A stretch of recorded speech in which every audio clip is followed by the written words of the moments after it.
mas essa pedagogia ela tem em mente não um indivíduo, mas um coletivo. E o último ponto é o que eu estou trazendo aqui da liberdade como princípio educativo. Então, é isso que eu consigo assim, sistematizar, né, do que eu conheci até agora das pedagogias nativas, né? Bom,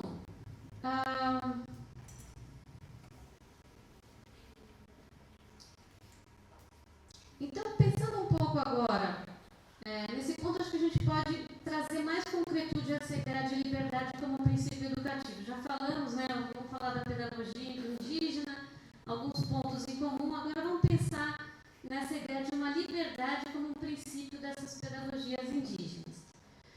Quando a gente pensa em liberdade infantil, sempre vem a ideia de bagunça, não é?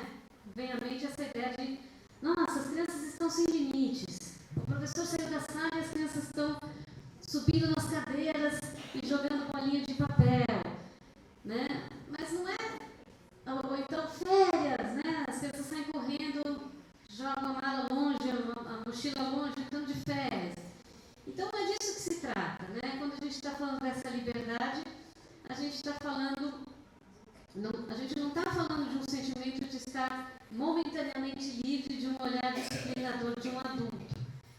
Trata-se de aprender logo cedo a reconhecer os limites do seu corpo e as consequências das suas atitudes. Então, a liberdade das crianças indígenas, ela sempre é algo mencionado nas etnografias, né? Em geral, as crianças parecem fazer o que querem. Por isso que o Emílio Williams, ele falava, os adultos não têm autoridade, né? Mas se a gente olhar de perto, elas estão seguindo uma série de restrições, né? Geralmente essas restrições estão relacionadas à alimentação, a lugares que elas podem percorrer, ao reconhecimento dos limites do seu corpo, né? Que elas previamente já aprenderam a observar. Trata-se de uma liberdade com responsabilidade, com consciência dos seus limites. E com limites eu quero dizer que a criança não vai se jogar no rio, por exemplo, né? Só porque as crianças maiores estão se jogando. Ela vai pôr o pezinho, ela vai sentir a água, ela vai sentir se está segura para ir um pouco mais além. E aí ela vai testando, né? Ou então fica esperando na beira, né? E olhando como as outras crianças estão fazendo.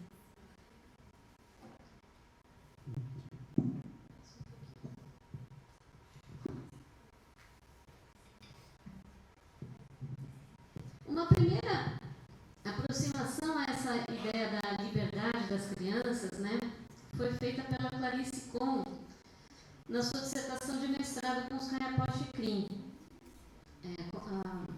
na área de antropologia.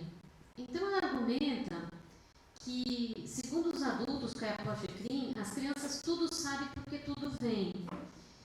Então, nesse sentido é que ela percebe isso, que esse poder estar em toda parte, que as crianças têm como um salvo-conduto para frequentar lugares que os adultos não podem frequentar. Então, por exemplo, de acordo com a aldeia é dividida, né, nas casas que são de clãs diferentes. Então, os adultos não podem ir na casa de alguém que seja de um outro clã e entrar, né? A criança pode.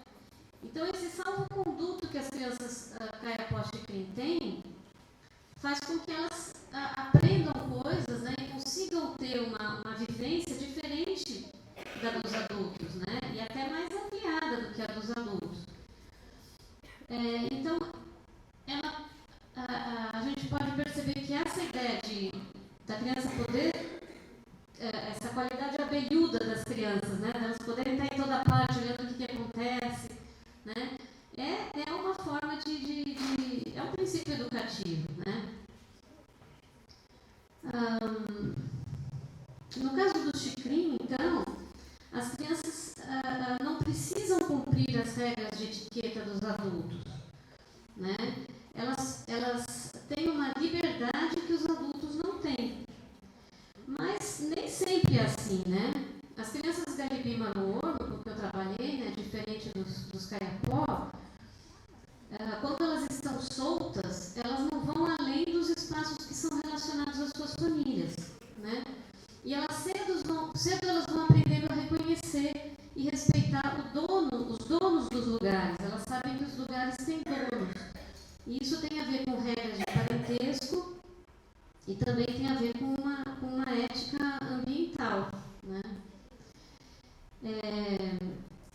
Foi justamente como eu já mencionei, né, foi o chefe Paulo Roberto Silva que deu esse estalo, né, falando da liberdade como um princípio educativo para os Galibi Maruono.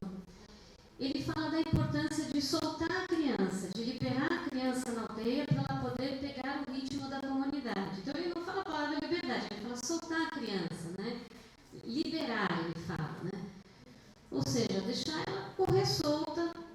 E ele conta, interessante que ele conta a história da sua filha e do medo que ele tinha como pai e a sua esposa como mãe de deixar essa menina livre, né? Ela era muito doentinha, então a gente ficava protegendo, né? E aí foi preciso que o aconselhamento das pessoas mais velhas, que falaram que ele tinha que superar esse medo e deixar a filha solta, porque ela estava doente, porque ela não estava podendo pegar o ritmo da comunidade. Então veja, a atitude espontânea dos pais foi de prender a filha, né? Foi aquela vontade de proteger a filha. Isso foi a atitude espontânea. Eles tiveram que aprender a soltar, né? Portanto, por isso que eu falo que a liberdade é um princípio que também precisa ser aprendido. Ele não é imediato, não é uma falta de autoridade, né? Esse tipo de liberdade que eu estou mencionando.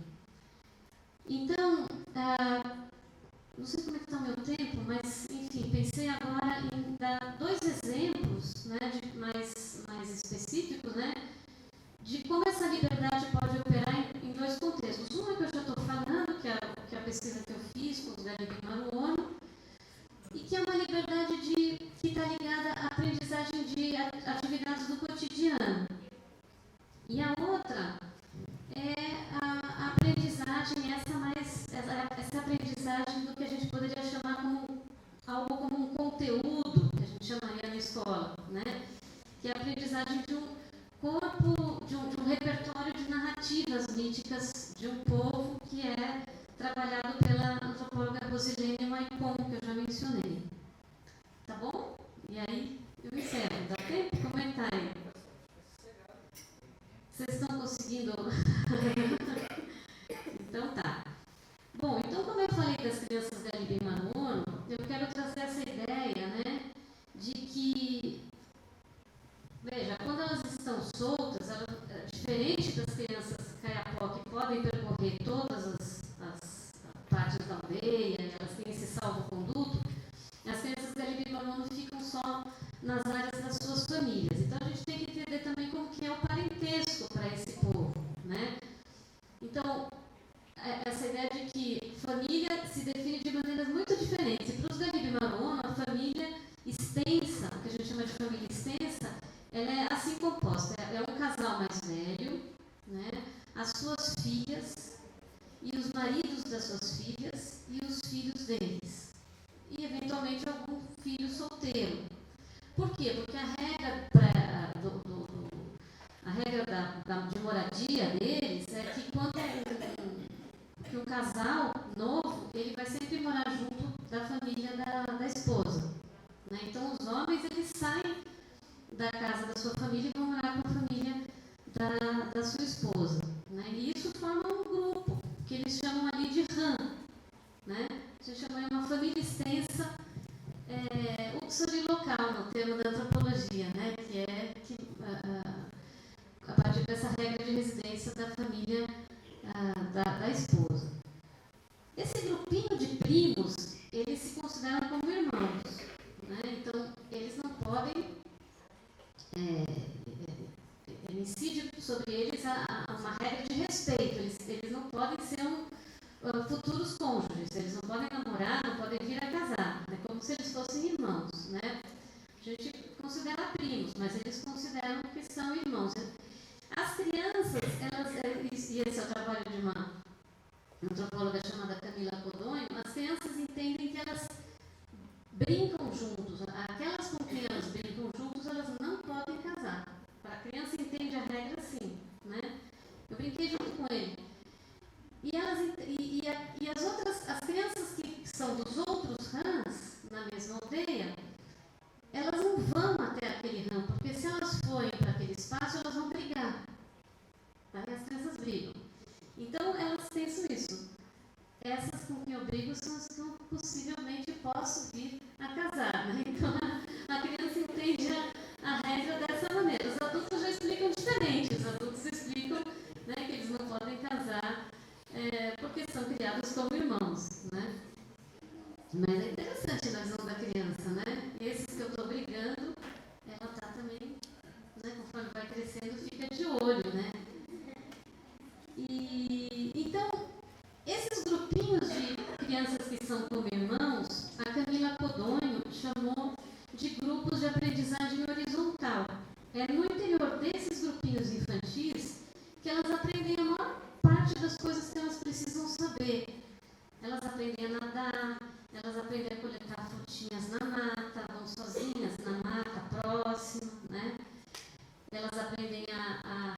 da outra, né? Mas é esse grupinho do Han.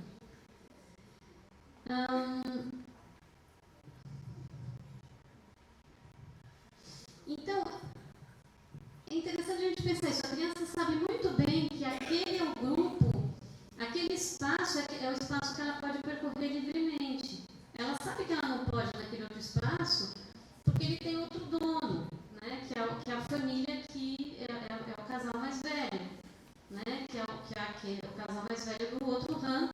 Ela sabe que ela vai brigar com as crianças ali, ela sabe que aquele não é um espaço que ela pode ir sem pedir permissão, né? E essa mesma ideia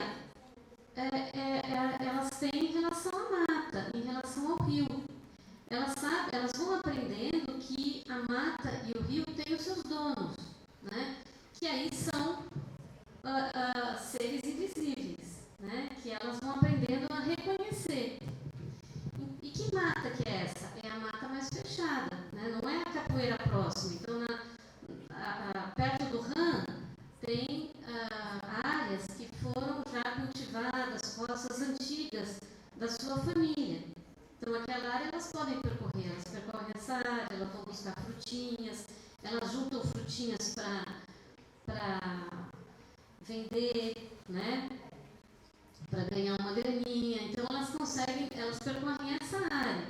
Mas elas não vão na mata fechada, porque elas veem que ali tem dono, né? Assim também o rio, elas podem ir numa região próxima, mas elas não vão rio afora, elas só vão quando elas estão junto com a família, que daí elas vão no caminho da roça, pegar o rio, pega o barco, segue o rio e vai para uma roça mais distante. Então, alguns caminhos elas só vão percorrer junto com as suas famílias, né?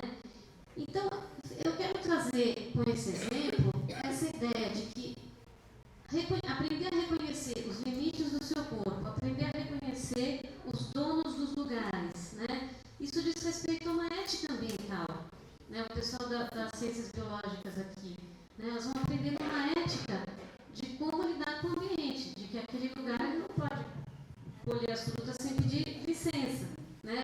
Seja para um dono pessoa humana, seja para um dono não humano, mas ele tem que pedir licença, né, de áreas que a família dela não é dona, né? Então, vejam que esse soltar que o chefe Paulo falava, ele tem a ver com várias outras coisas que a criança já vai aprendendo também, né? Então, esse é um dos exemplos. O outro que eu queria trazer aqui, deixa eu ver se faltou alguma. O outro exemplo que eu queria trazer é apresentado pela Rosilene Pereira, também chamada de Rose Waipon. A Rose é poetisa, né, ela é doutora em antropologia e ela é indígena Piratapuia, que é um povo lá do Rio Negro. E lá no Rio Negro, não sei se vocês sabem, mas eles têm uma regra de casamento que é muito interessante. Tem essa de que você pode casar com quem você briga, e lá no Rio Negro a regra é só pode se casar com alguém que fale outra língua, né? Que é exogamia linguística, a gente chama. Então, a Rosilene, ela fala assim que ela é Piratapuia, porque o pai dela é Piratapuia, mas a mãe é Arapaço, né? Então, ela vai mostrando como ela é fruto de um mosaico de etnias, né? Que todas as aldeias do Rio Negro, no fundo, são um mosaico de etnias. Mas como a língua, né, falada, e aí o pertencimento étnico é transmitido pela linha paterna, geralmente as pessoas falam como sendo, então, a etnia dela é Piratapuia, que é a do pai, né? Mas é interessante porque agora tem muitos antropólogos indígenas ali do Rio Negro e eles têm trazido ideias como filosofia, né, tucano, né, a filosofia de um povo, porque numa abordagem masculina você tem uma linhagem masculina, mas na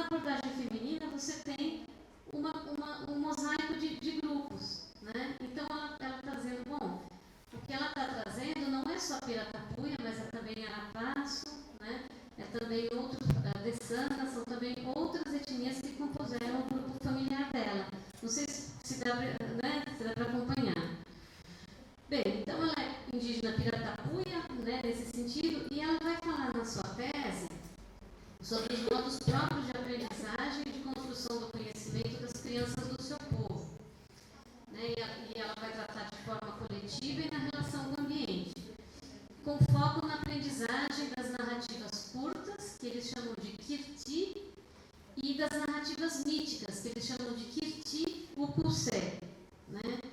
Então ela fala assim, os Kirti são narrativas curtas que são contadas para as crianças, mas que podem também ser trechos de narrativas maiores, que são esses Kirti Upusé. Os Kirti Upusé são geralmente o que a gente chama de mitos, né? Eles falam de tempos primordiais, né? Eles narram as origens das coisas. Lá no Rio Negro tem um material produzido que chama Narradores do Rio Negro, né? Não sei se vocês já viram esse material, mas são vários livros, né, com narrativas que são esses Kirti Upusé. Mas o que ela mostra é que os Kirti Upusé são grandes narrativas, né? E geralmente se contam para as crianças outras narrativas que são menores, né? Que são os que ela chama de Kirti simples, né? Kirti pronto. Essas grandes narrativas, elas podem ser resumidas ou cortadas para que as crianças não pulem etapas, né? Ou seja, para não dar às crianças mais informações do que elas têm condições de receber. Mas também, né, mais do que apresentar os trechos de uma narrativa maior, esses Kirti curtos, eles apresentam às crianças um repertório de informações que elas vão usar para reconhecer o ambiente vivido. Então, a Rosilene, na tese dela, ela traz muitos exemplos, mas eu vou pegar aqui um Kirti, que é bem curtinho, que é a história da onça e do jabuti. Então, a história é a seguinte. Certo dia, os macacos estavam em cima da palmeira Inajá, comendo e pulando de um lado para o outro. Em seguida, aparece o jabuti e pediu Inajá aos macacos. Inicialmente, os macacos jogavam o Inajá, mas depois para o jabuti. Mas depois eles resolveram carregar o jabuti para cima do Inajá e deixaram ele lá em cima do cacho para comer o Inajá. E aí eles abandonaram o jabuti lá em cima do pé de Inajá. E assim ele ficou dias comendo. Até que de repente apareceu uma onça. Aí ela cumprimenta o jabuti lá em cima do pé do Inajá e ela fala, traga um pouco de Inajá para mim. E aí ele começa a jogar as frutinhas também, até que uma hora ele fala, compadre, fecha os olhos que eu vou jogar um bocado.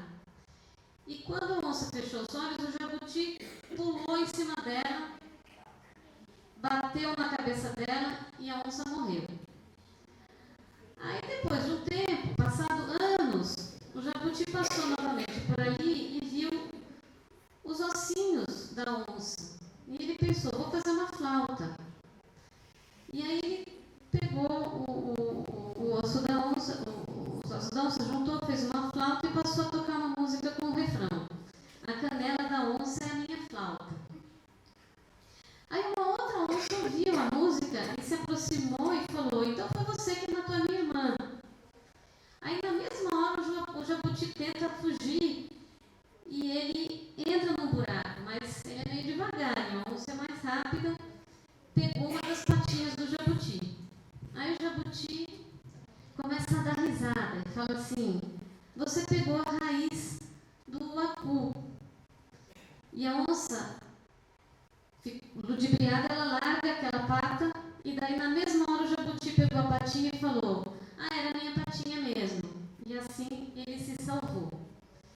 Bom, eu não sei se vocês já viram essa raiz do uacu. Eu nunca tinha visto, né?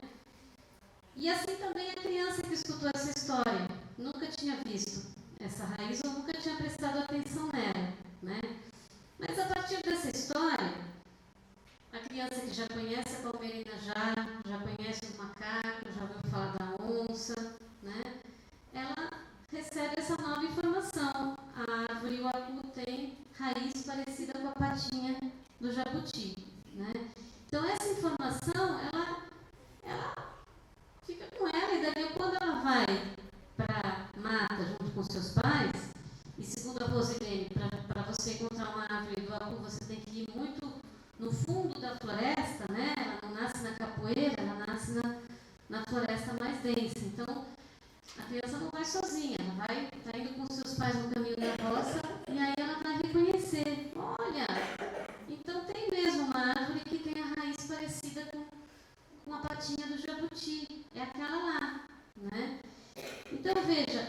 sentido que eu estou trazendo a ideia de um conhecimento que é enraizado, né, no ambiente. Não é uma coisa que vão falar e que ele depende da protagonismo de quem aprende. Não é uma coisa que vai falar, agora nós vamos na roça e vocês vão observar, né, as plantas. Não. Né? É algo que ela ouviu. Pode ter outros elementos ali também que a gente não está percebendo, né? Mas que ela vai ali identificar com o ambiente. A Rosilene também conta que tem muitas outras histórias que mencionam, né, a árvore Uapu. Então, uma outra narrativa, ela fala assim, o texto da Rosilene é assim: conta um fragmento de uma narrativa em que as crianças comeram as frutas do Uapu no tempo inadequado e foram castigadas. As crianças estavam na mata. Começou a chover fortemente e de repente avistaram um tronco da árvore Uapu caído, um tronco grande e oco, e elas correram para se agasalhar da chuva. O tronco era o próprio Jurupari e as crianças foram engolidas por ele. Né? Jurupari é uma figura assim, é tipo o capora da música, né? E as crianças foram engolidas por ele. Nesse aspecto, né? Uma interlocutora da Rosilene, Elvira Tucano, fala que a sua avó, Januária Piratapuia, recomenda não sentar em qualquer tronco de árvore na mata. É necessário averiguar para não ser atacado por espécies peçonhentas. No fragmento acima, se percebe que se deve ouvir e respeitar os conselhos dos avós. Caso contrário, há retaliações pela desobediência. Né? Então, essa já é uma outra história que também tem a ver com essa árvore e que as crianças fizeram várias coisas que não se faz, né? Pegar as frutinhas antes do tempo, né? Então, essa é uma atitude de cuidado, é aquilo que eu estou falando de uma ética ambiental, né? Sentar num tronco oco ou tentar entrar lá dentro, quer dizer, que é um lugar perigoso, que tem espécies peçonhentas, enfim. São vários aconselhamentos também que estão sendo colocados nessas histórias, né? Então, mais do que uma moral que a criança vai ter que seguir por medo, por uma questão de repressão, né? O que está sendo colocado aqui, levado a elas, é um repertório, né? São um conjunto de informações de uma maneira que ela consegue compreender. Vejam também o cuidado, né, que esse avô ele fala assim, é preciso contar ou resumir os kirti, né, essas grandes narrativas dos kirti e o kursé, para que a criança não escute mais do que ela tem condições de aprender, né? Bom, então, com esses exemplos, né, eu tentei trazer para vocês dois contextos, assim, né? Um mais ligado à aprendizagem cotidiana, aprendizagem das atividades da roça, enfim, e no caso das crianças da Libimaruono, né? E que também há ali uma liberdade, um respeito ao momento da criança aprender, né? E nesse outro caso que é uma aprendizagem mais ligada ao conteúdo, né? A narrativas míticas, mas que também aqui a gente encontra esse mesmo respeito à construção que a criança vai fazendo, né? A ela é deixada a capacidade para que ela possa, né, fazer as associações e nesse aspecto o enraizamento, digamos assim, com o ambiente é maior, porque a criança reconhece a partir da sua própria experiência aquilo que ela ouviu e aquilo que ela identificou, né? A partir da sua própria descoberta, né? Deixar que também é que ela descubra, né? Bom, então eu acho que eu vou concluir por aqui para que vocês também possam ver um pouco do vídeo, né? E também ter esse repertório. Porque ao trabalhar com educação indígena, eu comecei a perceber que muitas vezes a gente comenta ou fala, mas falta muitas vezes esse repertório de imagens, né? E é com esse repertório que eu acho que é mais acessível, né? Trazer esses argumentos que eu estou colocando ficam mais acessíveis. Então é isso, muito obrigada.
fazer o roteiro, que era basicamente assim: o que eu preciso falar, né?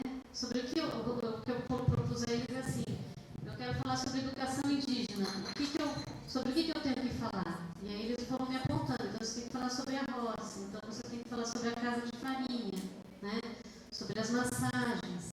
E aí a gente foi construindo esse roteiro, tá bom?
Crianças indígenas, de modo geral, elas aprendem com os pais, na roça, com os mães, em casa, também trabalhando. Né?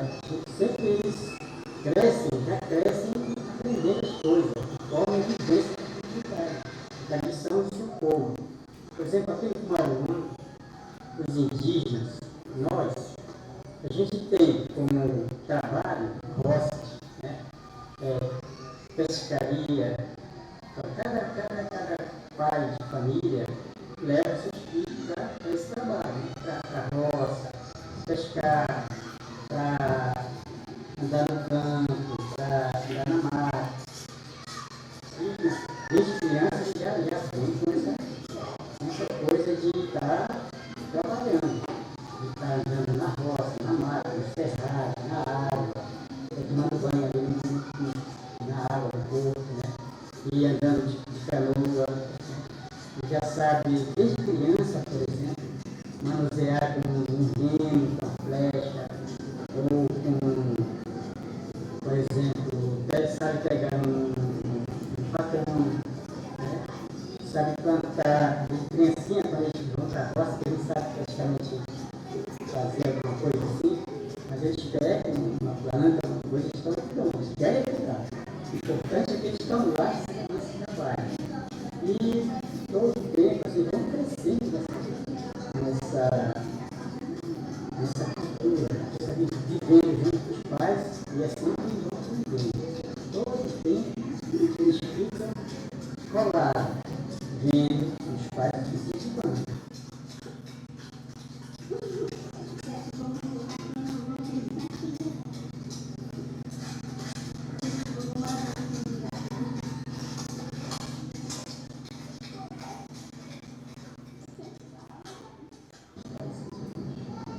Porque a diferença do menino, da criança não índia para o indígena, é que o indígena, os pais, eles soltam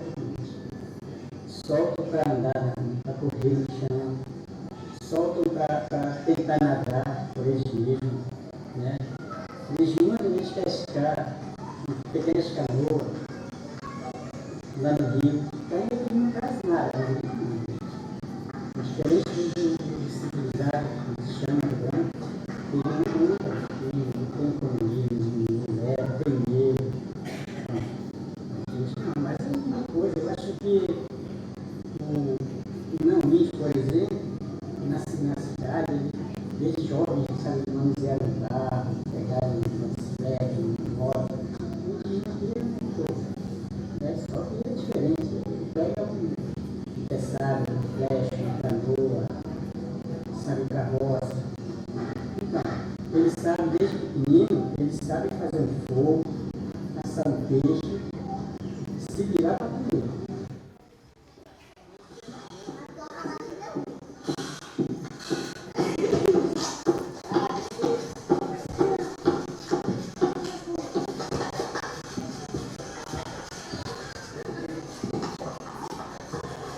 os não indígenas que vêm para cá, eles ficam assim, muito abismados de ver uma criança no chão, descalço, brincando com a terra, manuseando uma arma, por exemplo, tipo um facão, brincando com faca, assim. E os não indígenas, muita gente, a criança vai se cortar, a criança vai cair, deixa fazer isso, pode acontecer um acidente. Mas só que o indígena ele deixa, porque para não dar ele se acostumando, sabe?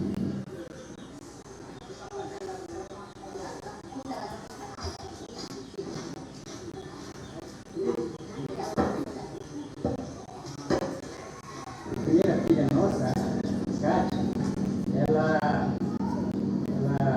gente estava cuidando dela assim, porque a gente perdeu dois meninos antes, sabe? Depois, quando nasceu a terceira, que é a Kátia, a gente foi criar ela assim, muito cuidado, para não chão, para não pegar uma dele, uma coisa assim. E a gente, uma alimentação já mais diferente e tal. Aí a Sofia doente. Aí os avós falaram assim, não, negativo, faça isso, não, você tem que liberar a criança para estar no meio das outras crianças, para poder ficar forte, entrar no clima da comunidade, né? Pegar o ritmo da comunidade, o ritmo da criação dos meninos da comunidade. Então, a gente foi soltando ela. Uma cresceu mais, ficou bem iniciativa, forte, corria, gritava. E assim que nós criamos o nosso filho, até a comunidade é assim.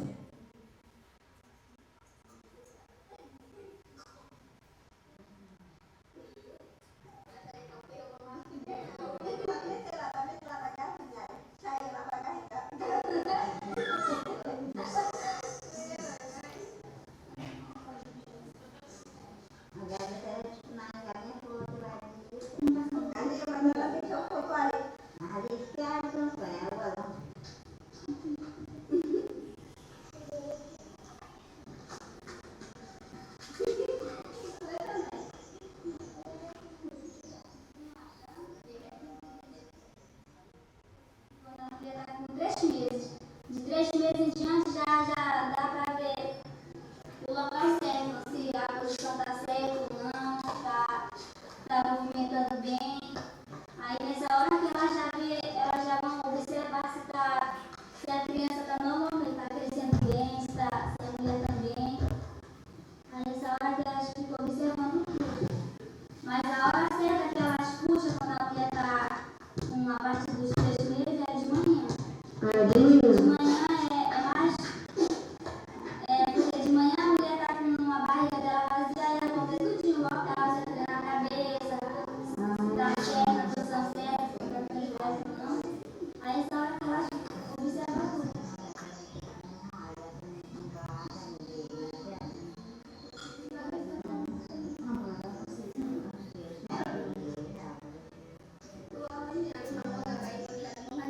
E para tirar a placenta, a senhora faz alguma coisa? Como que é? Quando nasce o bebê, aí elas pegam um pouquinho de sal, colocam na mão e passam no roda umbigo, aí passa, aí com uns segundos aí cai. E sai, depois que sai, agora que eles vão cortar.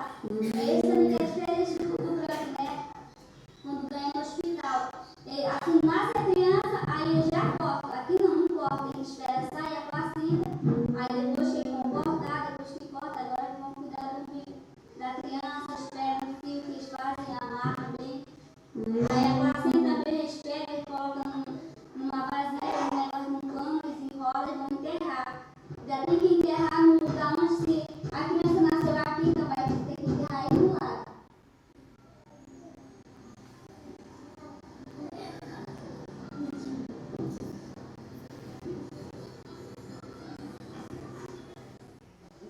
A quarentena para nós é uma coisa que a gente respeita, né, muito.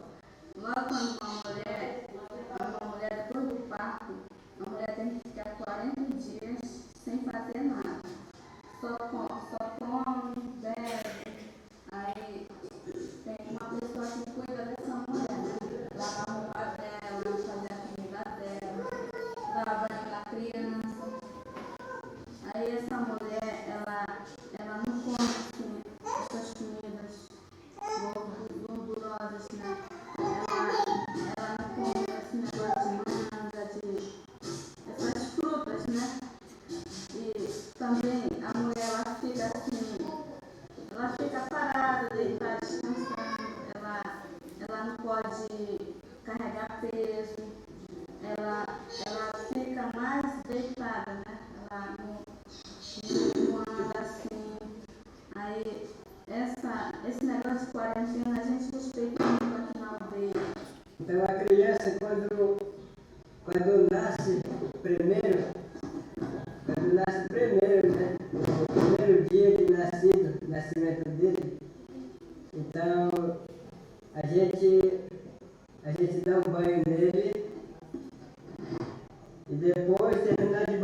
puxa aquele braço dele, fazendo assim, fazendo a costa dele, está chamando a carne dele, para ele crescer, para ele ficar bem grandinho.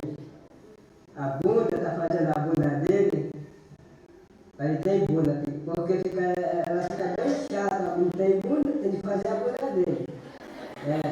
Tem que fazer a pescoça dele, a cara dele, tem que ajeitar ele todo bem. Para não andar tanto largo, assim, torto, ele anda bem direitinho. É por isso que a gente faz ele assim, ele ajeita a perna dele, bem ajeitado. Passando uns 3, 4 dias assim, depois que a criança já começando a mamar bem mamando mesmo, peito da mãe, então eles pegam uma miçanga assim, e colocam na perna dele, assim. Então você está apertando, bem apertada. Então a mãe está sabendo que está crescendo. Se ficar bem grande assim, ainda não está crescendo, não está magra a criança, coloca no braço dele também, a mesma coisa. Fica bem apertada. Quando está apertada demais, tem de manchar, vai emendar a miçanga, porque a criança está crescendo. Depois disso, quando a criança já está grande, com 6 anos já, 7 anos, mas eu falei um dia desse, né, a respeito de criança estar brincando na beira, igual porquinho, né? Vai pegar tudo isso? Tá. Então a criança está brincando igual porquinho na beira, né? Igual bichinho. Aí a mãe já não liga dele, não se preocupa nada com o filho. Então na beira tem que tomar banho, então coloca toma banho na lama, tomando banho na lama. Até chegar de tarde, a mãe está dizendo, onde você estava, fulano? Eu estava tomando banho. E aí na beira, pela cama não, estava tomando banho na lama. A mãe está dando muito feio. Está tomando banho. Quem aguentou, aguentou. Quem não aguentou também, só o trabalho dele é brincar na beira e correr, para desenvolver o corpo dele, para amadurecer o corpo dele. Aí a criança vem ficando crescendo até virando para a bola, correndo, ir para a escola, brincando bola na escola. Essas coisas que a criança faz. Então a mãe não pode olhar ele porque já está no trabalho dele, né? Assim que eu estou gostando, não. É assim que eu gosto de viver, eu gosto de correr. Porque só ficando parado todo tempo, todo dia, ele não faz movimento nada. O movimento está todo parado, o trabalho dele, o corpo dele. Mas a criança ele gosta de correr, de bater de bola, correndo para cima e para baixo. Para ele é assim que ele está amadurecendo o corpo dele.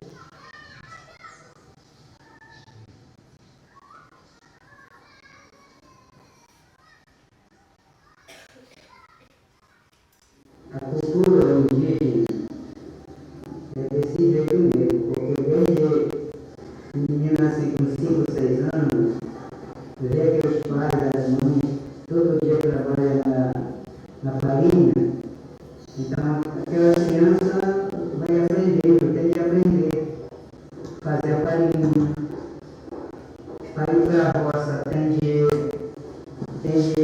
saber pegar as manchadas para cavar, sabe como é para cortar aquela maniva para plantar.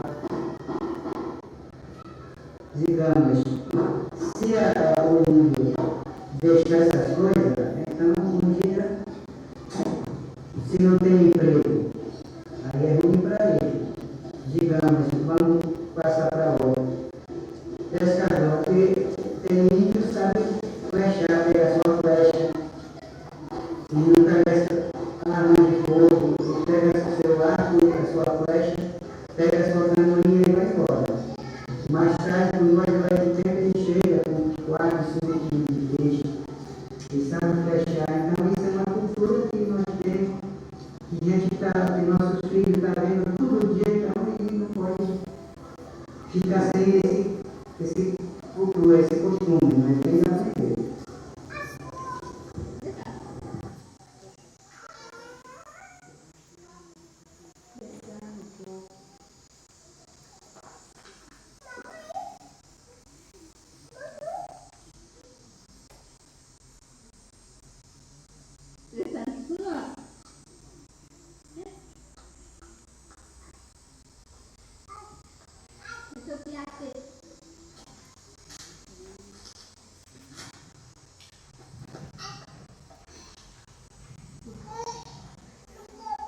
Agradecemos a professora Antonella Agradecemos a professora Antonella pela sua fala enriquecedora na noite de hoje. Abrimos agora o espaço para as perguntas e pedimos a gentileza que, caso alguém queira fazer algum questionamento, mantenha a mão erguida até que a estudante Flávia Zuliana, da licenciatura em Ciências Biológicas, vá ao interessado ou à interessada e leve o microfone para que essa pessoa possa fazer a sua pergunta.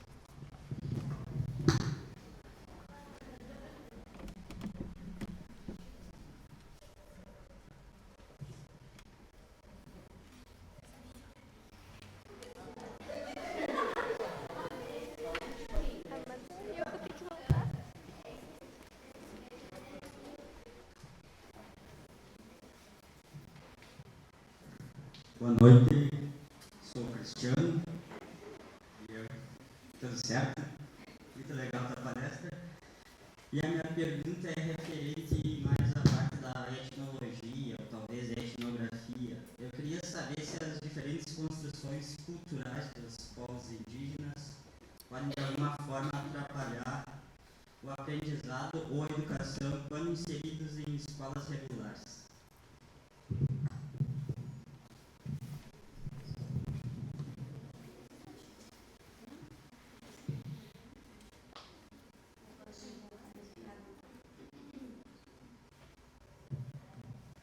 Prof. Antonella prefere responder agrupando as perguntas? Mais alguma pergunta, então?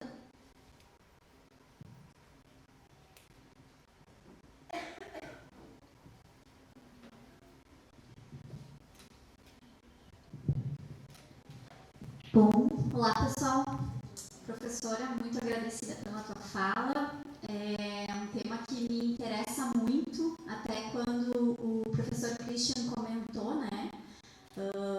Da possibilidade de você estar aqui falando nesse momento, eu fiquei muito feliz assim por poder entender um pouco mais, né? Enfim, pensar aqui junto contigo, né? Com o pessoal, porque são temas que a gente tem debatido no curso de licenciatura em pedagogia, também algumas questões no curso de licenciatura em ciências biológicas, né, e os outros professores também no curso de especialização em docência na educação básica.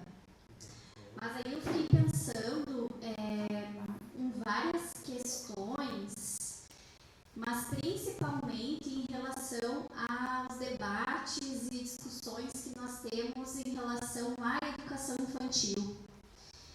E aí fui anotando algumas coisas que você foi falando sobre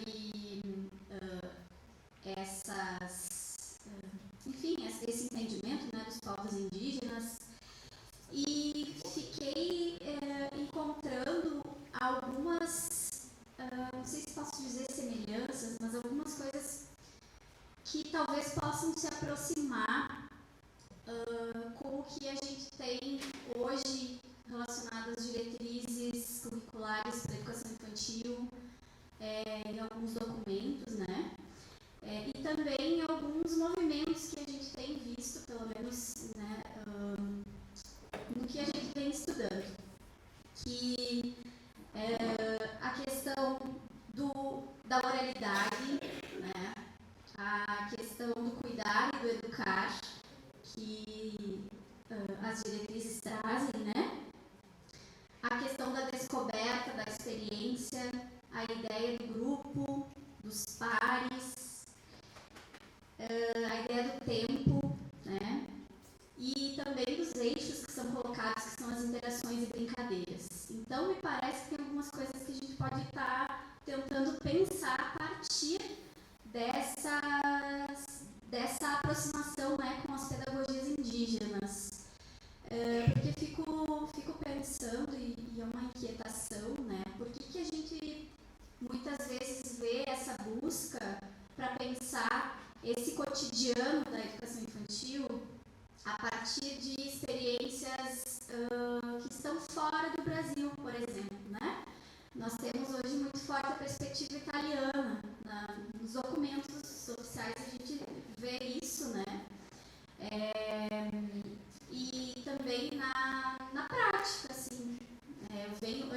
estar no Instituto Federal.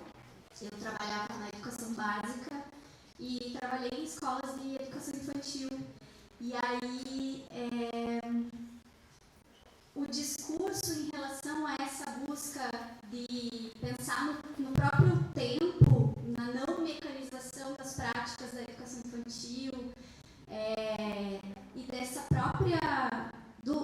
relação entre educar e cuidar, que me parece que isso tem muito a ver quando se pensa que as coisas estão acontecendo o tempo todo, né? A aprendizagem ela não está separada, como ali naquela narrativa, né, da árvore, por exemplo. Então, professor, eu queria te ouvir um pouquinho e entender se a gente pode estar pensando, então, na educação infantil a partir dessa aproximação, né, com as pedagogias indígenas, e também se a gente pode estar pensando a partir disso também a educação para as relações étnico-raciais, que nós também temos uma discussão hoje, né, muito grande em relação a isso, e algumas iniciativas e que, né, enfim, fico pensando se talvez essa imersão, essa tentativa de entender um pouco mais essas pedagogias indígenas, né, se isso pode nos ajudar a pensar a educação infantil e essa educação para as relações étnico-raciais.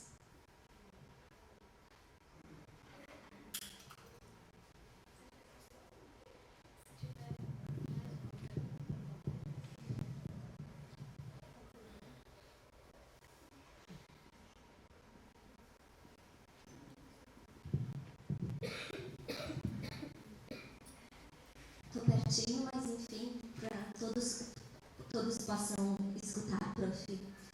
Primeiro, dizer que é um privilégio estar aqui nessa noite escutando a sua pesquisa, e também um privilégio assistir contigo, autora desse vídeo que também nos traz muitos ensinamentos, né?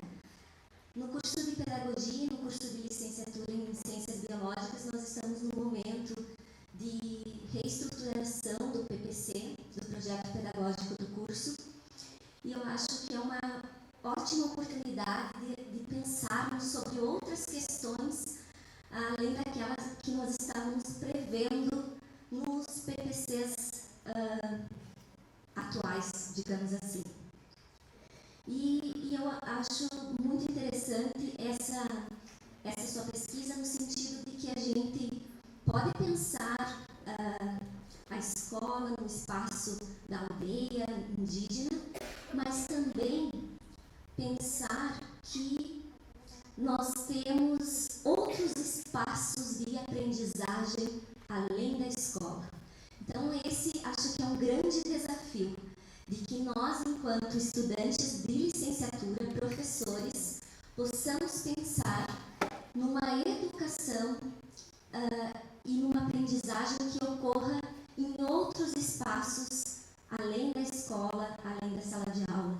Então, as pedagogias das infâncias nos fazem também a refletir sobre as nossas ementas dos nossos componentes curriculares, tais como a psicologia do desenvolvimento, em que a gente vai trazer Piaget, vai trazer Vygotsky, mas tão interessante a gente pensar que há uma diversidade de infâncias e de desenvolvimento a partir desses estudos que estão sendo realizados.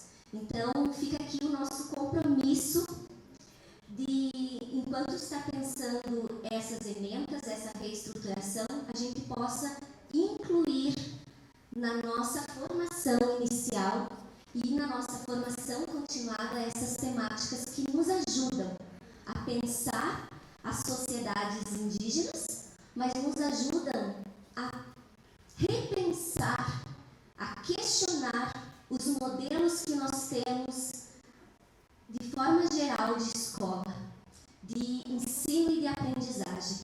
E eu acho muito importante o que você trouxe aqui, e eu assinalei e estudei os seus textos, no sentido de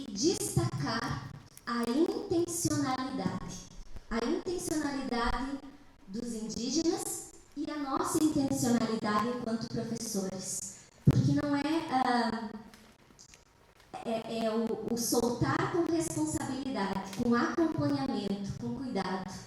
E isso nos traz muitas lições para pensar a escola e refletir. Essa semana nós estávamos discutindo as tendências pedagógicas da didática, enfim, dos nossos modelos pedagógicos, e a sua apresentação acho que contribui para a gente ampliar a nossa perspectiva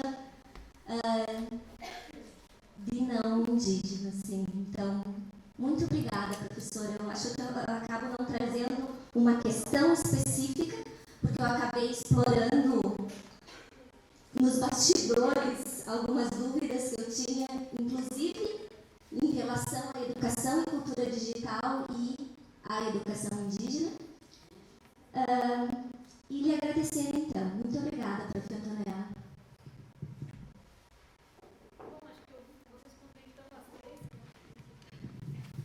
Bom, quero agradecer, né, as falas de vocês, a escuta, né, e então tentando responder cada questão, Cristiano, né, que fez a primeira.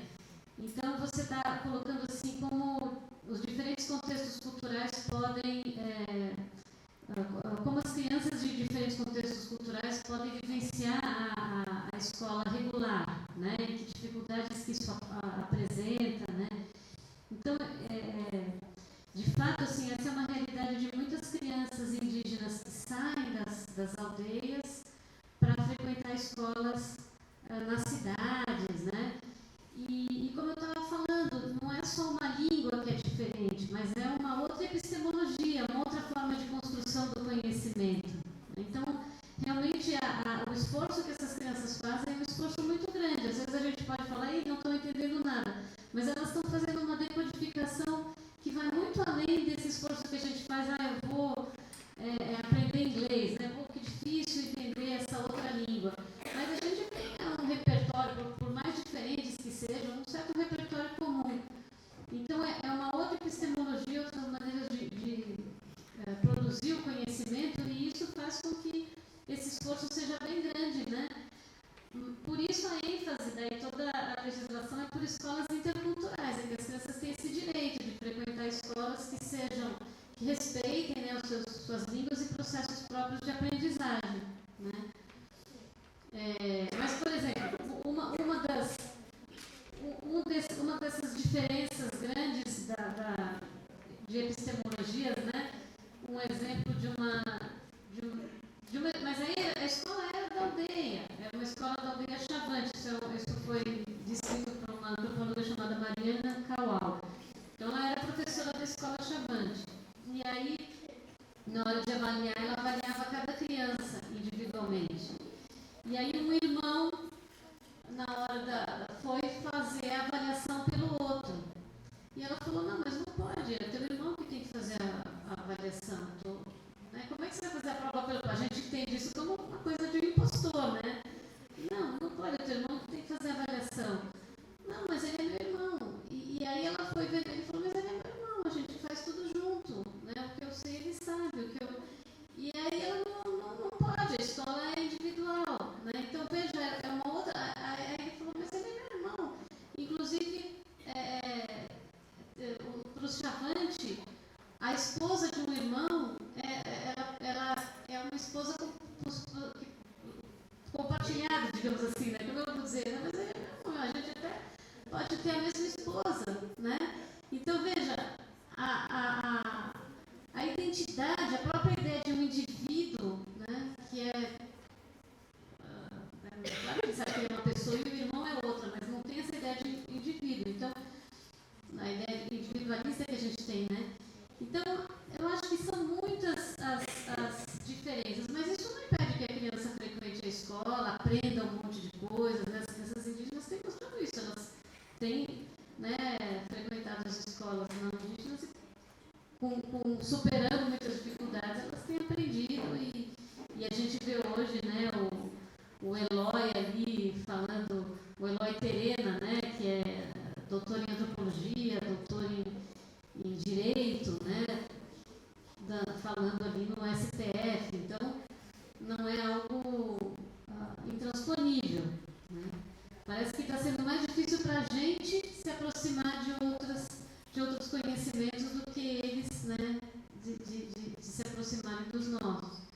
E aí é um pouco esse esforço que a gente está tentando fazer aqui. Então eu fico feliz que vocês tenham trazido, né?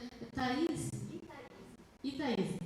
Que você trouxe, e a Adriana também, essa ideia de como as pedagogias indígenas podem trazer também coisas para pensar a educação não indígena, né? Que eu acredito também, né?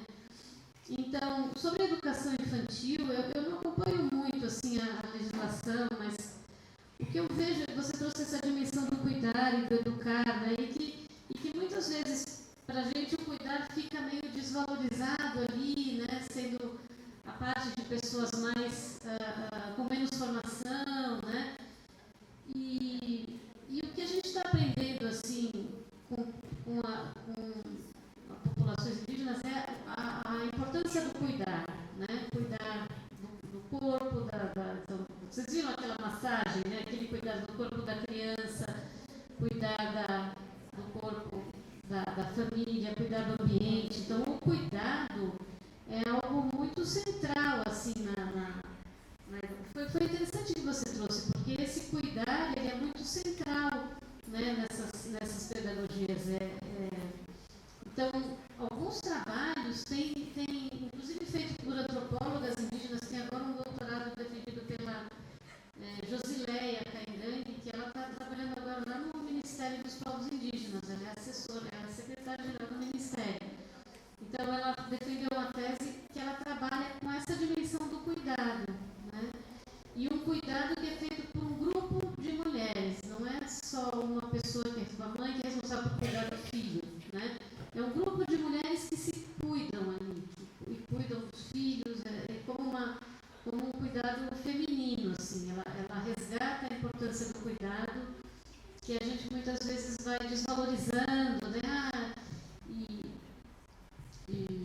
E até numa perspectiva assim, feminista, não, mas não é uma coisa só da mulher, os homens também podem cuidar, só que ela traz uma outra chave, assim, ela traz uma chave de uma capacidade, né, de geração e manutenção da vida. Então é algo que tem um poder também, né?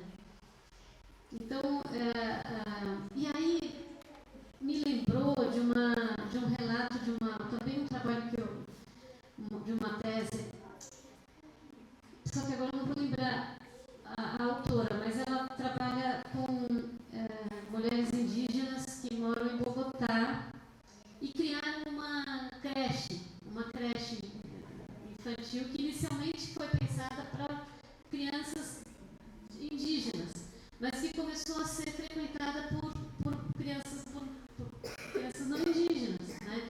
E justamente essa creche começou a ser valorizada porque elas eram boas em cuidar das crianças, né? Elas tinham essa dimensão de um cuidado que as mães começaram a confiar nessas mulheres indígenas. Então é uma experiência interessante, assim. Ela estava falando não sobre isso especificamente, mas eu pesquei essa informação assim do trabalho que é porque você está falando da educação para as relações étnico-raciais. Justamente, né, saber que conhecimentos indígenas podem, né, ser trazidos para a própria maneira de cuidados e do ensinar, né, aprender e da maneira de ver as crianças, essa ideia dos grupos de idades diferentes, né, que as crianças vão aprendendo umas com as outras. Eu acho muito, muito rico pensar nisso, né? E então, essa ideia também que a Adriana falou dos outros espaços de aprendizagem, né?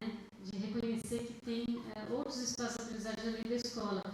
E sabe que a gente, quando trabalha com criança em contexto escolar, a gente também tem uma tendência a pesquisar a criança no contexto da escola. Eu sempre falo, olha, antropologia da criança, vamos trabalhar com criança. Aí, geralmente, vamos trabalhar com criança de tal série, né? Porque elas já estão todas juntinhas ali na sala de aula, é mais fácil fazer um grupinho e trabalhar. E aí eu sempre tento colocar, não, mas elas vão embora, vai cada um para a casa delas, e aí? Né? A gente tem que estar atenta ao que acontece além desse momento, né? Se a gente quer. E é difícil, para o pesquisador é mais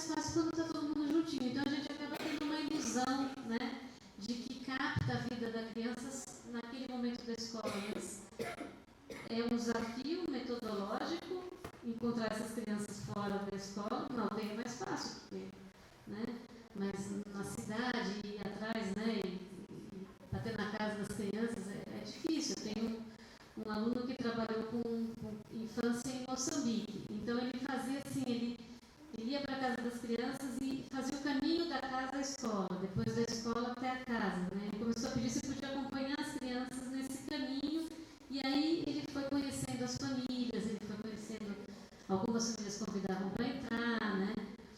Então esse é um desafio mesmo, é um desafio metodológico, como estar atento para esses momentos, né? E essa questão do desenvolvimento, eu acho que é interessante, né, poder trabalhar com esses outros desenvolvimentos, mas também eu comecei a fazer uma autocrítica, porque nesse texto que eu mostro, o desenvolvimento ali das crianças de Turvo, eu tento mostrar isso, olha, são duas visões de infância diferentes, né? Mas ela também segue um certo script que é nosso. A ideia de que as crianças têm um desenvolvimento, de quando nascem até, sei lá, a puberdade. E que tem fases. É um script também que faz sentido para a gente, mas nem sempre faz sentido para eles essa ideia de um amadurecimento, né? Por exemplo, lá eu queria que o texto se chamasse, o vídeo, né, se chamasse Crescendo em Comarumã, que é uma alusão a um livro da Margaret Mead, que é Crescendo na Nova Guiné, né?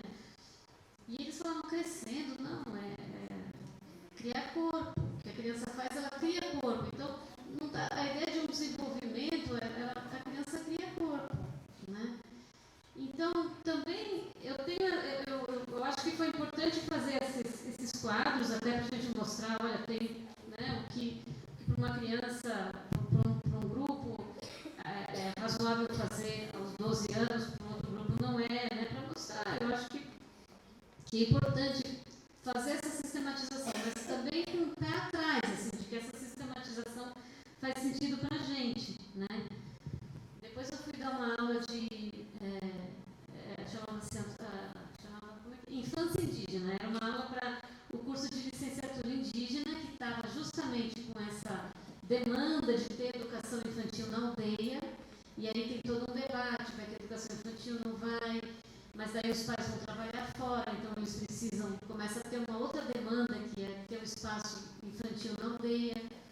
Então a gente fez na licenciatura indígena um curso, uma disciplina chamada Infância Indígena, e daí eu tentava trabalhar com eles, olha, vamos fazer esse quadro. E aí eu fui vendo que esse quadro não fazia sentido para algum deles, a própria definição, né? Então, por exemplo, os Choclen falavam assim, mas criança, eu vou sempre continuar sendo criança diante dos meus pais. Não é uma fase da vida, é uma relação, é uma posição numa relação, né? Então eu fui vendo, nossa, é complexo, né? E a ideia de que tem que ter um desenvolvimento, a gente também tem que ter um pé atrás, sabe? Para pensar. Mas eu acho que para problematizar a ideia de um desenvolvimento único, né, cumpre essa função argumentativa, digamos assim, né?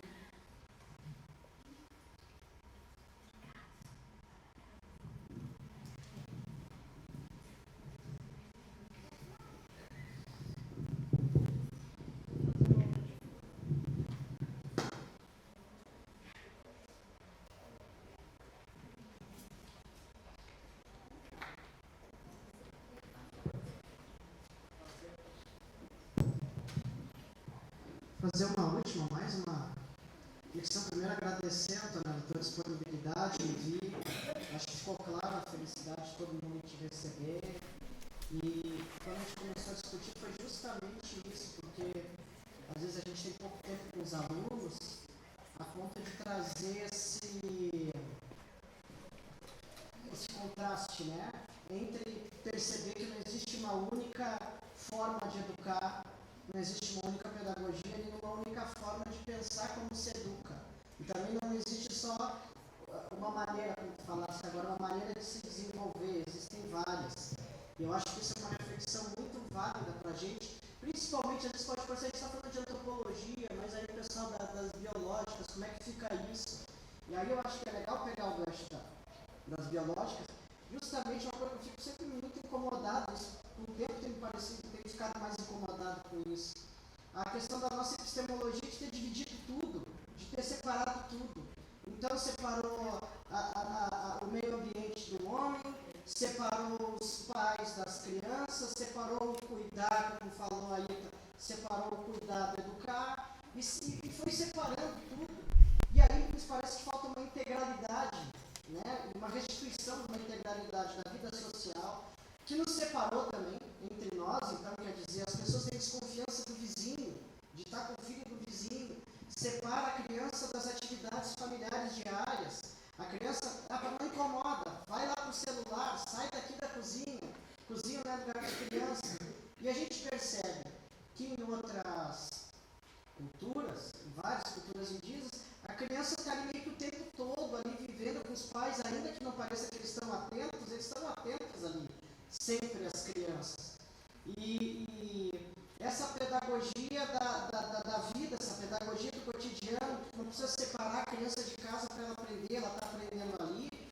E eu me lembro que entre os Guarani, as crianças brincavam no fogo, a gente fazia no campo, não foi minha preocupação de ficar cuidando não cuidava da antropologia da infância, estava cuidando de outras questões.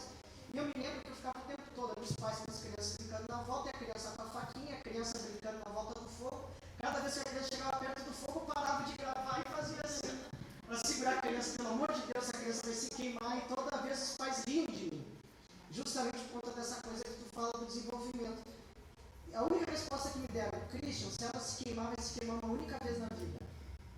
Então, né?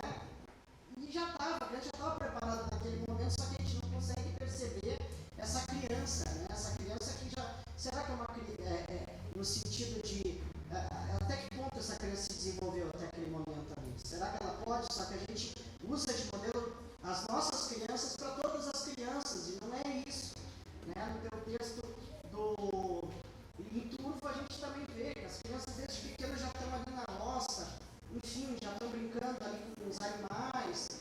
Então, e a gente gasta tanto dinheiro, a gente vê, por exemplo, famílias, hoje, principalmente famílias pequeno-burguesas, que vão botar os filhos, escola alternativa, o Waldorf, não sei o que, simplesmente por um movimento da gente ter separado tudo. Né? A gente não consegue trazer mais integralidade para muita coisa na nossa vida. E essa tua palestra eu acho que nos serve muito, e eu peguei esse gancho da ciência biológica, justamente por isso. Como é que eu vou ensinar meio ambiente, separando as crianças do meio ambiente, dizendo para elas que elas só vão aprender o meio ambiente no quadro negro? Né? Elas não precisam, no vídeo da Antonella, não precisava se falar, a mãe, para mostrar como é que se corta a mandioca e como é que nasce a mandioca na terra, enfim. Então, acho que é uma reflexão para a gente também, né? Porque se a gente precisa ensinar no quadro, é porque a gente está tão distante desse lugar que a gente precisa estar trancado numa sala para poder fazer sentido, enfim. Então, só agradecer muito, assim, eu tenho certeza que todos nós vamos para a sala de aula um pouco diferentes depois dessa palestra, todos os nossos alunos, professores, enfim.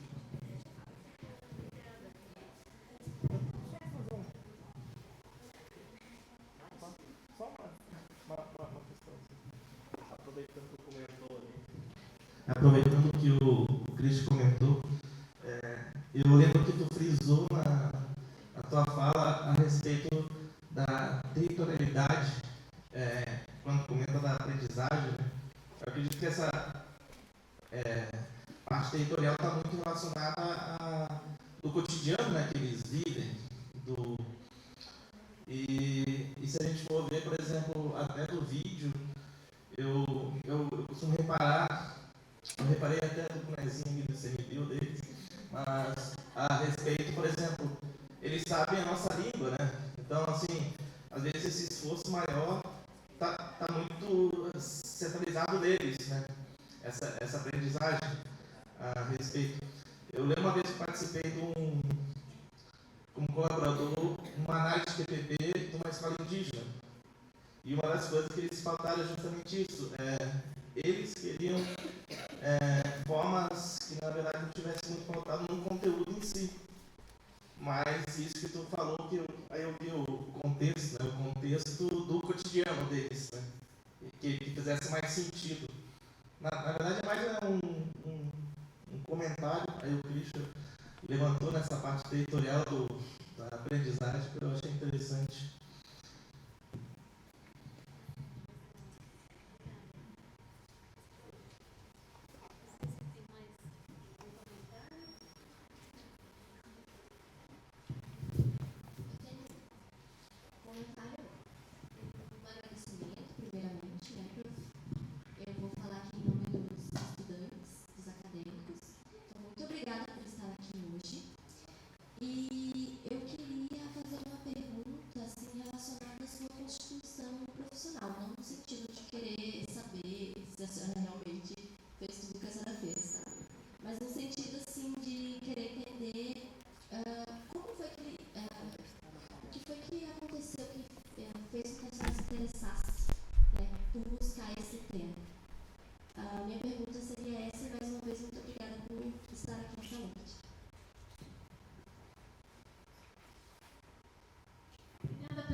Gessé. Gessé.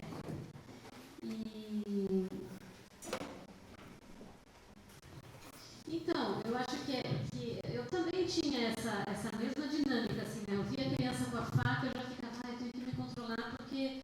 E quando eu estava mostrando o vídeo, né, eu estava mostrando as imagens brutas e tal, antes da edição, para os meus alunos, eles ficavam assim, professora, isso está pior que Jogos Mortais, eu estou assim, vai, eu não vou nem olhar, me conta o que aconteceu, eles já estão vendo sangue para todo quanto é lado, né?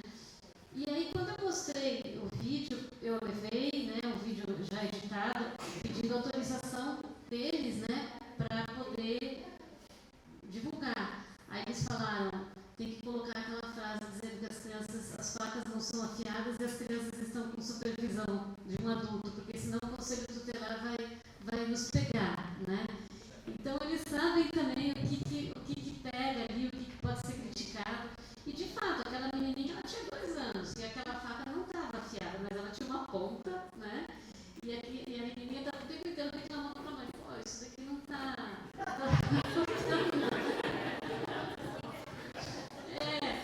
Então a faca não estava afiada, mas a gente vê ali, e é toda coisa o Conselho Tutelar acusa, que é aquela exploração do trabalho infantil e tal, você vê que, né, assim, a quantidade que a criança vai conseguir raspar de mandioca não é algo significativo, ela não está sendo explorada, ela rasga um pouquinho e vai embora, né? Mas é algo que chama atenção, assim, que a gente... também uma criança ficava como é que chama? A voadeira ali, o barco, e eu ficava achando que a criança ia cair no rio, né? E eu ficava, essa criança vai cair no rio. Eu falei, calma, ela se cuida. E aquela criança que estava ali no tronco de árvore, a mãe estava muito preocupada, porque aquilo é algo muito perigoso, eu não sabia. Aquilo é algo muito perigoso. A criança, eu achava, as crianças estão subindo. Não, porque tem pontas, né? Aquelas árvores têm pontas, então aquilo é algo... E a mãe estava realmente, então ela falava todo o tempo, né? Cuidado, vai com calma, né? Então essa dimensão, assim, que você apontou, né? Da sala de aula, que é um outro ambiente fechado, e a gente esperar que a criança vá, né, naquele ambiente fechado aprender sobre vivenciar, né? Então essa dimensão da vivência que eu procurei também trazer, né?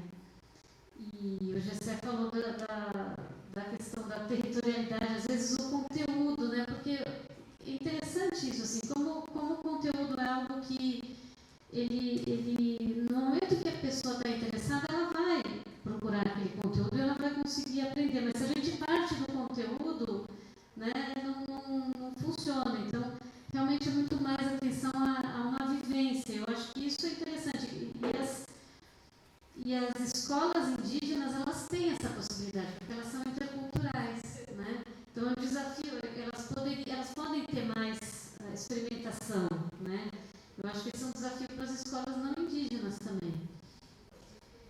E obrigada, então, pela pergunta, Renata, porque, assim, quando eu era criança, porque eu comecei a estudar tudo isso? Quando eu era criança, eu ficava fascinada com alguns objetos que o meu tio-avô trazia.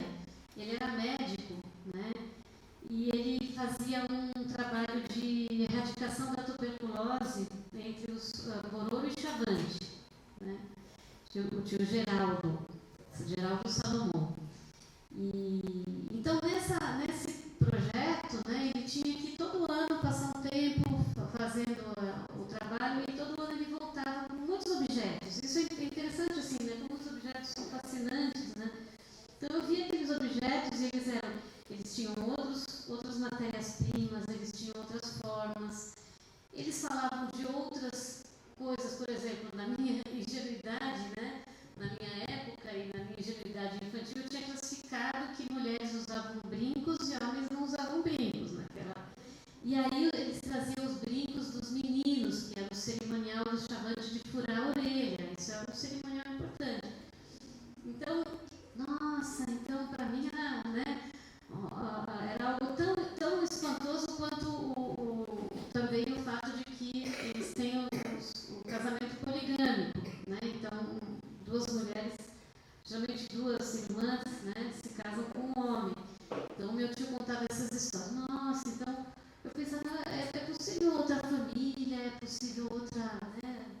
usa brinco na minha ideia da época, era tão estranho. E eram brincos com penas, eram umas coisas diferentes, né? Então eu ficava super curiosa, veja, uma curiosidade infantil. E aí depois, quando eu fui procurar que curso que eu queria fazer, eu falei, mas eu queria estudar, né, conhecer as culturas, esses outros mundos possíveis, porque na minha ideia eu falava, nossa, outros mundos são possíveis, né? E aí eu queria estudar esses outros mundos possíveis. Então, aí eu descobri que para estudar antropologia, na época a gente tinha que estudar ciências sociais. Aí eu fui estudar ciências sociais. Então essa foi a... E aí no final do curso de ciências sociais tinha uma professora que é a Lux Vidal. Foi minha orientadora. Ela tinha pesquisado os Kayapó durante muitos anos, né? E aí ela ia começar uma nova pesquisa no Oiapoque. Então ela queria uma pessoa que fosse assistente de pesquisa. Aí eu me candidatei. E aí fiquei muitos anos trabalhando lá no Oiapoque. Então essa é a trajetória, assim, afetiva, digamos assim, né? É a história, a constituição profissional afetiva. Então é isso. Como é que está o nosso horário? Eu vou pegar o ônibus, né? E não podemos também... Então, mais uma vez, muito obrigado, professora Antonella. Recebo agora, então, um presente das mãos da estudante Paquisa, do curso de Pedagogia e da especialização em Docência e Educação Básica, por ter compartilhado tantos conhecimentos conosco.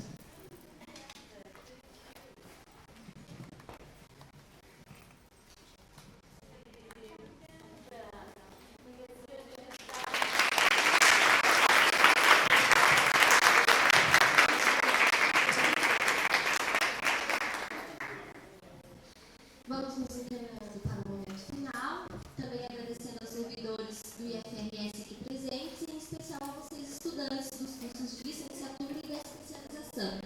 Também aos que